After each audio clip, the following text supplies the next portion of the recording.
ख़बर तुझे दर्दन में मुख्य सूर ॾिनी थई सट बिहां त बिहण नाचे जे बिहां त पवन था भट दिलड़ी यार खसे वञे तूं झाम ॾेई का झट सुम्हां त सुम्हण नाचे मूंखे कान अचे थी खट गोढ़ा गल न ताकियो पवन मथां पट चानन चन उफट मरण थे महबूब जो दादन फ़कीर शेरा ओ नकी कुछनो नकी पुछनो नकी तकरारी करणो अहां के आर करणो असां के प्यार करणो भलो जन पहरा पिस्टोल बंदूकन जा पर कीअं बि करे सजन साईं तुंहिंजो दीदार करणो अचणो अस्पताल अंदर के बहाने सां पछाड़ी हथ सां पाण खे बीमार बि करणो पर ॾिठोसीं दिल लॻाइण जो नतीजो ए दाद न अॼुकल्ह मोहबत करणी आ झुगो झूर करणो मरिया प्यारा वफ़ादार माण्हू बचा बाक़ी बेदर्द बेकार माण्हू खसे दिल पराई न पंहिंजी जन था कहिड़ा न मज़ेदार माण्हू चङो थियो ईअं थियो जीअं थी रहियो छा माण्हुनि मूं ॼाणण मुर्दार माण्हू न करवा पार कंहिंसां दिल जो एदाद न इहे ख़तरनाक ख़रीदार माण्हू वो इश्क लॻई त पोइ पुछंदो साईं कीअं रबो आहे कंहिंजे प्यार में नाराज़गी ओ कीअं रबो आहे कंहिंजे प्यार में कीअं रबो आहे कंहिंजे प्यार में कीअं अकेलो संसार में हद लॻई पोइ पुछंदो साईं कीअं रबो आहे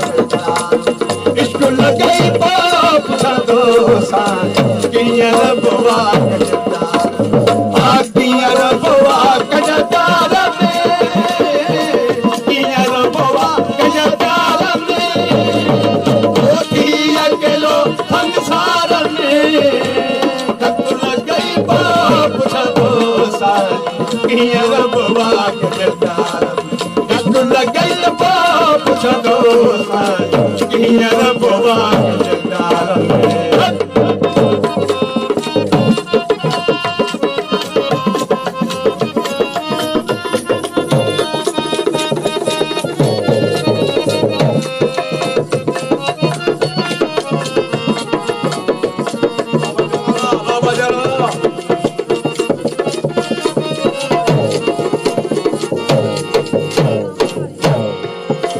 मुखे त कर नथो छड़ी कढी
कंहिंजे प्यार में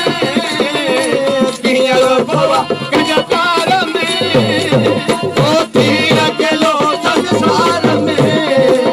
यक लॻई पोइ पुछंदो कीअं रोबा कंहिंजे प्यार में इश्क लॻई पोइ पुछंदो कीअं रोबा कंहिंजे प्यार में परल मुंगरिया का दिल भुले पानी रहण चाही थो परे ओ परल मुंगरिया का दिल भुले ओ हाणे रहण चाही थो परे ओ जन बद सुत का कयो वया हेठि कयो चोक जन बद सुत का कयो वया हेठि कयो चोक कयो चौकन थो थई हेठि कयो चौकन थो थई ओ मुंहिंजो अचण न पसंद कयो वया हेठि कयो चौकन ॾिसो किथां आयो वया हेठि कयो अल्लाह महिरबानी महिरबानी